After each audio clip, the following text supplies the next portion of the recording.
This is Joe with Bride Sports, and this is how I installed my gooseneck 4.5-inch wide basketball pole.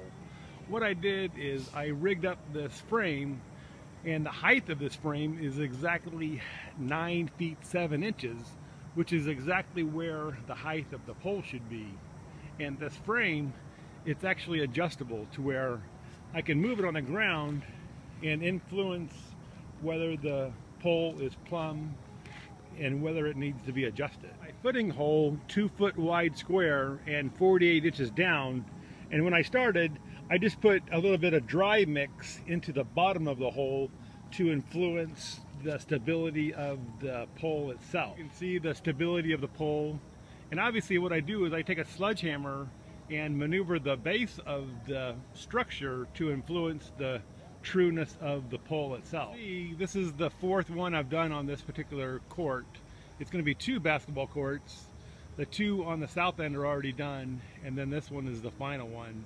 My marks for the pole based on the squareness of the whole court itself, and out there's a corner of the court itself, and obviously there's 4 corners to the court, and so I just made my hash marks as to where the pole goes. The center mark on my frame structure, and that lines up with the center line on the court.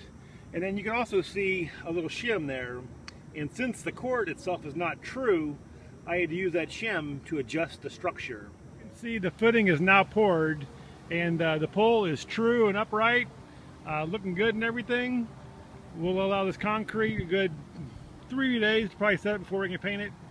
And I'm actually converting these 2 tennis courts into 2 basketball courts, and I'll make sure to make a little video on the final product.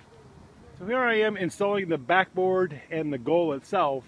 I obviously used scaffolding, which really helped out. I got an A-frame ladder, and then what I did is I actually set 1 bolt through the top right of the goal, and then I actually used 1 bolt that went through the back of the backboard to keep the backboard from tilting back down. Using the frame that I made to actually hold up the goal while we install the backboard. Right now the backboard just has 1 bolt in it, and so the wood frame is actually steadying the whole backboard. We have the final product. The goal is up. Everything is plumb and true. The frame that I made really made everything much easier to control. And as you can see from this video, all the poles and the goals are up now, and the whole court complex is complete.